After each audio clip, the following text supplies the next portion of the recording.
Just doing a little cleanup out here, y'all. We've got some big piles of brush and wood out through the field where we've bulldozed some stuff out of here.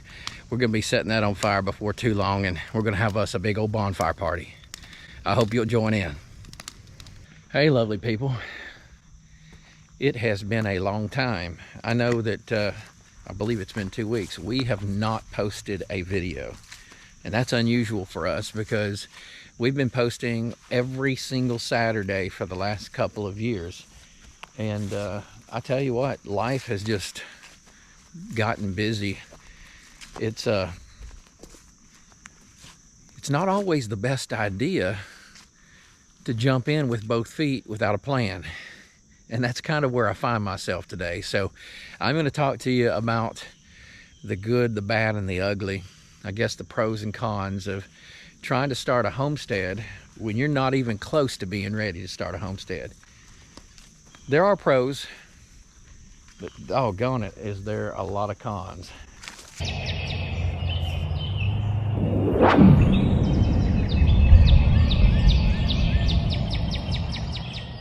I'll tell you, the biggest con is if you're not up here regularly, if you're not in a position to take the time to work your land and keep it right, then when you do get time to come down, all you can do is play catch up.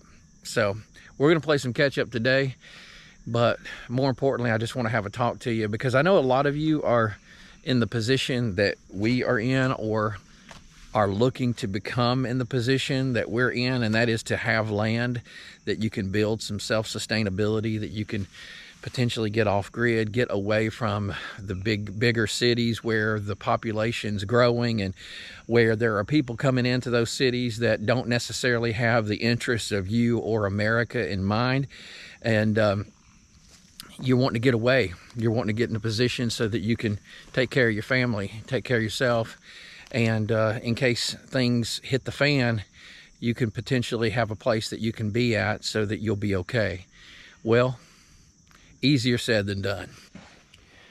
So I'll just start by telling you why we did what we did, what our goals are, what they were, what we were thinking, and how we ended up right here where we are today, and really what's next, what's ahead of us.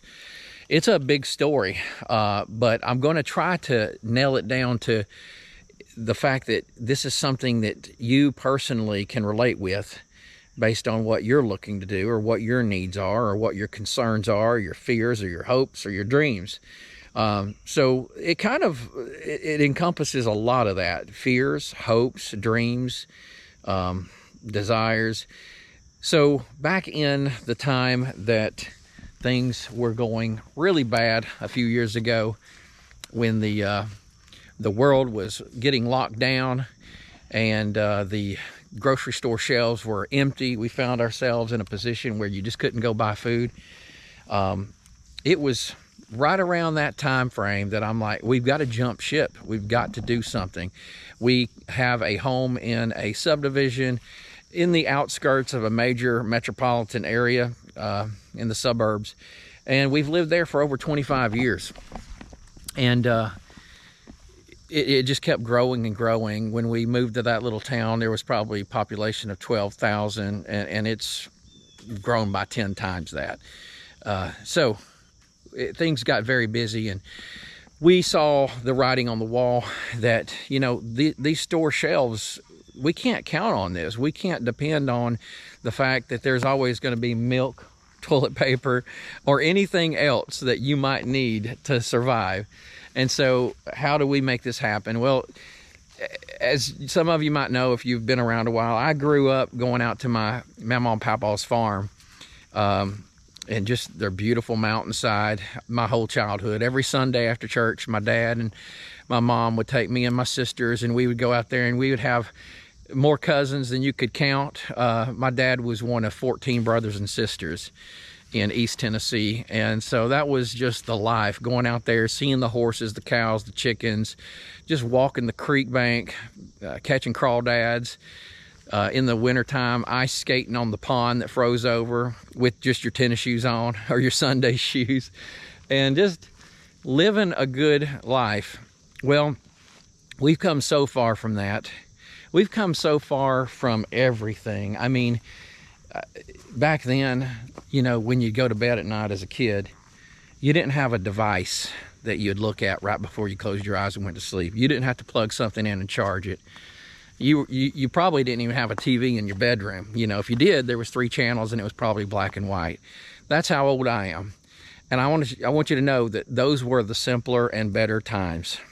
This stuff that is always bombarding our minds has just, it's ruined our natural inclination of where to put our focus, where our brain power should go.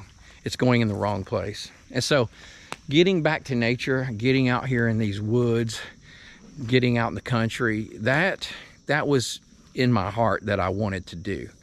But I had the fear of all of the stuff going down, going bad, and my family not being taken care of. So that made us jump. We started looking on the far distance regions of the bigger city, far enough out where the population's very small and the homes are much further and farther in between. And so we found this land. Ended up, when it was all said and done, we ended up getting a total of 60 acres.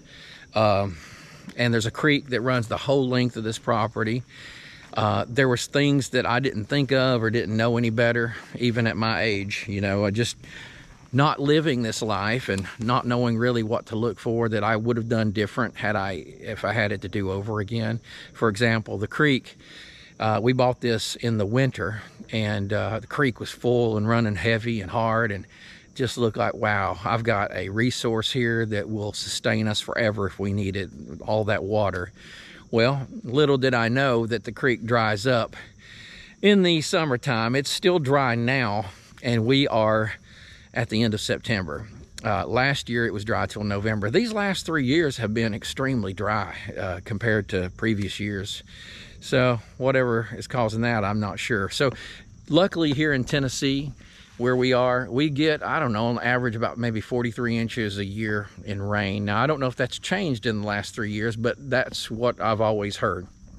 So our plan is to catch rainwater off of the roof of the pole barn and eventually off of the house that we hope to build in this very spot that will look out in that field right out there. And there's some mountains out there in the distance you can see when it's clear. And that creek runs that direction over there. We also plan on putting gardens out here and having livestock and animals, but we're so far from it. You know, I think I hyped myself up in the beginning to think that I could do all of this quickly, but I want you to know one thing: unless your pockets are just deep as they could possibly be, you're going to eventually start spending everything you have trying to make this all happen. So there's a pro in buying land that's not been developed, and that is you can make it your own. But the con is you've got to have the finances to do it, and you've got to play it smart when you do that. And so we found ourselves in this predicament where we had to say, okay, how can we possibly make income off of this land? We're not yet in the position to do that. We don't have fencing up for cattle or for sheep or goats. That would cost a lot of money. We don't have a house, so we can't live down here, and we're a good almost an hour drive away. So if you come down here, you got to spend the whole day and then go back, and it's hard to do that when you have responsibilities at your other location. So all of this, you know, there's lessons in all of this. I'll just go ahead and kind of hit them as I go. This is not thought out. I'm just kind of rambling with you.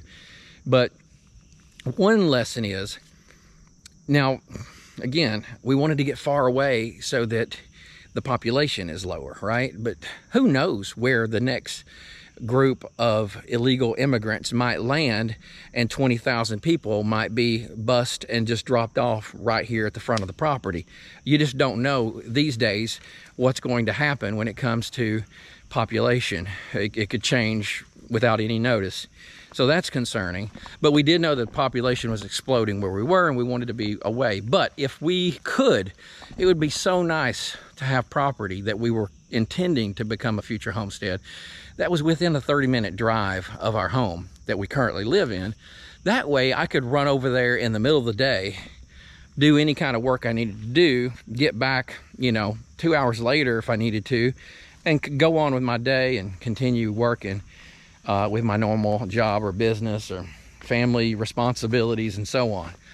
So that's one thing, is location. But I don't regret that we're this far away. We drive around, we see areas that are within 30 minutes, and even those areas are just too populated or have the potential to continue that growth. In 15 years, at normal growth rate, this area will be populated, but by that time, you know, I'm probably gonna be toward the end. So location is important, location. And resources, we talked about water. If you can find a place that has natural spring water, natural springs, you kind of need, in most cases, you need some mountains, some hills to accomplish that. We've got some wet springs that only occur after, you know, a good rain or two. That will last about a week and then it dissipates. We've not found any springs back on the 40 acres in the back. Everything on those back 40 kind of goes downhill toward the creek. And so you want your spring water to be uphill from your home or your barn or wherever you're wanting to get the water to. So think about gravity and think about having those natural resources. Obviously, if you're going to be on grid, you want property that has electricity at the road or water at the road. We have both of those, but the road that way is 3/4 of a mile from us. That way we're probably talking nearly the same distance on a road on the back side of the property. We do have neighbors we could tap into, but we want to put solar out here. We want to be fully off grid because, I mean, again, we're doing this for those reasons, and that costs money to do. We've got to finish out the barn. I just gotta say, it's piled on top of us. We're just doing a little recycling out here in the woods.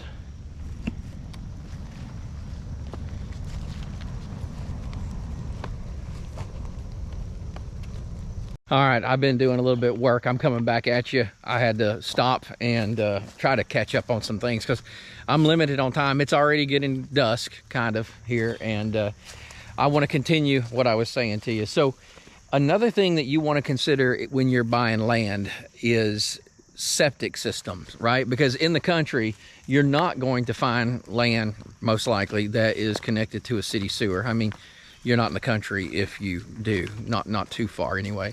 But most of the time, you're going to need a septic system, which means you got to get a septic tank installed. You got to dig all that and have somebody do that that's certified. But before you buy the land, you want to get a perk test, or you want to have a soil scientist come out and just evaluate the property, make sure that in the vicinity where you're going to put your home or your shop or whatever it is, that you are able to install a actual septic system on that land. There's land around us here that is not capable of that due to floodplain, and the lower part of our land is in a pretty good floodplain down there near the creek, and boy, we have seen it flood. So when it rains, it pours, but when it's dry, and you can see it actually rained today, but that creek is still bone dry out there.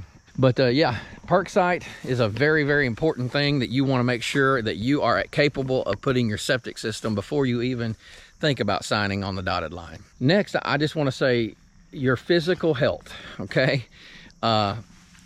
If you go back just 4 years is how long that we've been showing everything, but we've only been putting them on YouTube for about 2 years. But if you go back, you see a much younger man.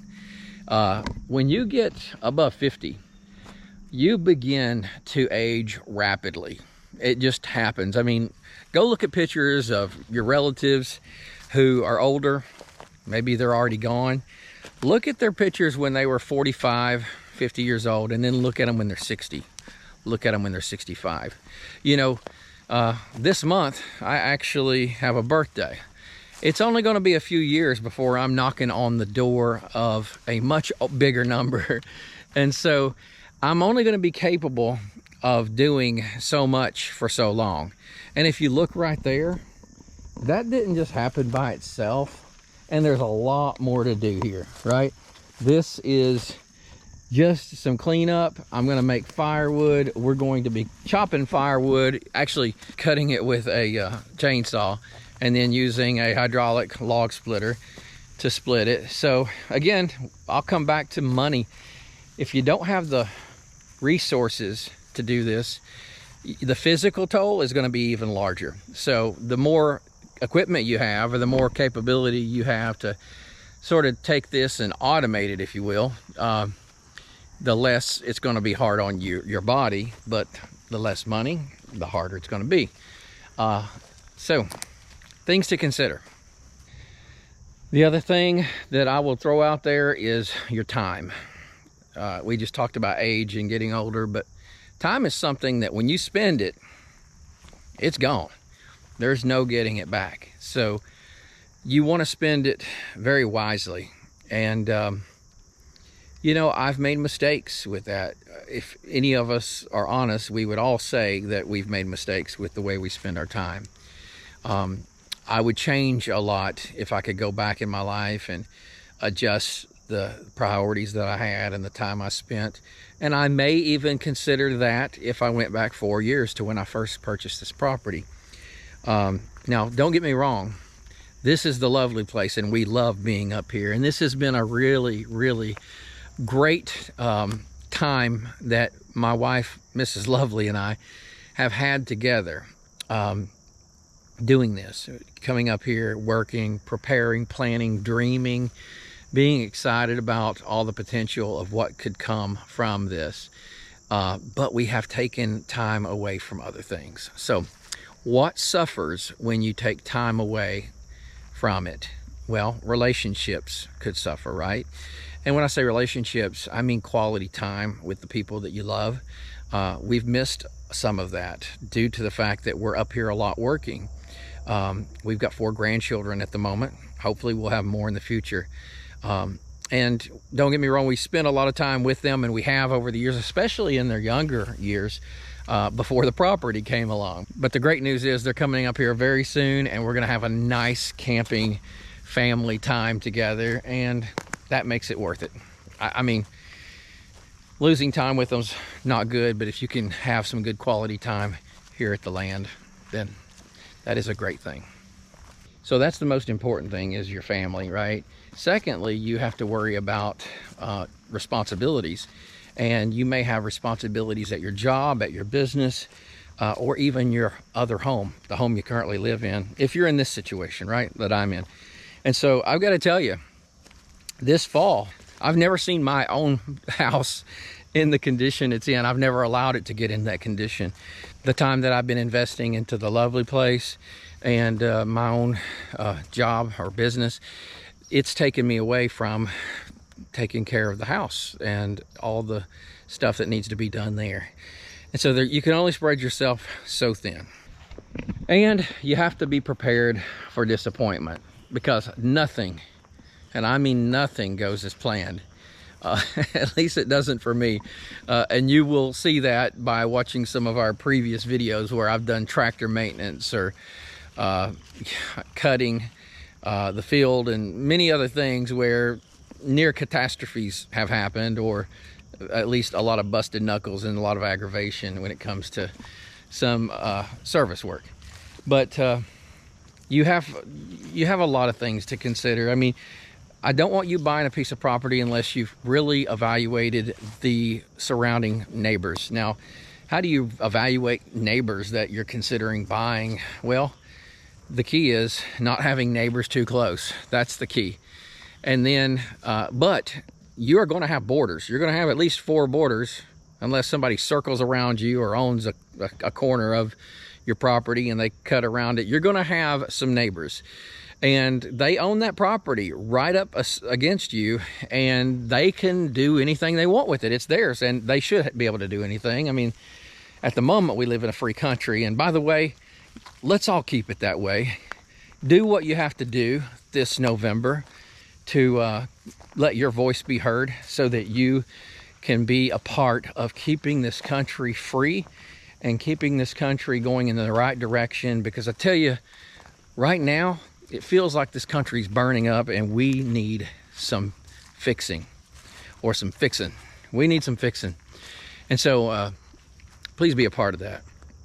But yeah, you've got neighbors. They could literally sell their 150-acre farm right next to you, and they could build a subdivision full of homes. They could be growing, and this is one of our concerns, is they're growing corn and soybeans, and they're spraying tons of pesticides. It's actually running off into the creek before upstream from us and coming right down our stream here. So is this water even beneficial to us? Is it really a resource? So obviously you can buy filters and all kinds of things that you can try to make it safe. But rainwater harvesting is great. But then again, when they're spraying all of that, it's landing on the roof because it gets airborne. It's landing on the roof of the barn or the home, and you've got to make sure that's washed off before you drain that water into your water tanks. A lot of things to consider, you guys. The lay of the land is another one to consider. I mean, you can see in Tennessee, we are rolling hills. We've got things going every direction.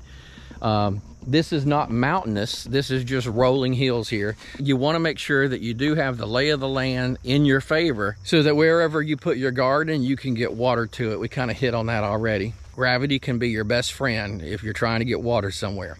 Something we're about to do. I say about to do. I've been saying about to do for a while now.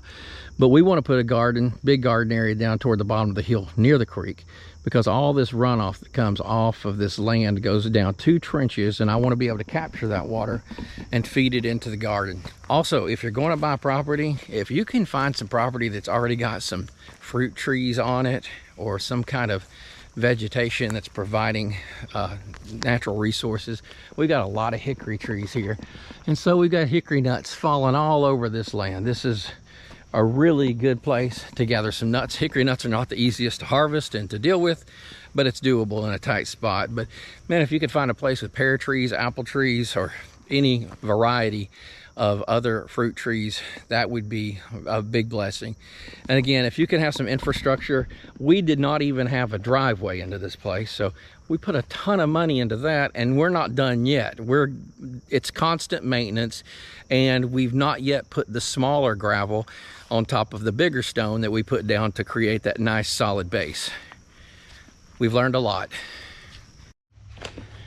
And like I said, things don't go as expected. You come out here to do one thing, and you find yourself pulling a tree out of the top of another tree that has fallen down and it's crashed, and you got to get it taken out. And then you need to come up here and you need to get it cut.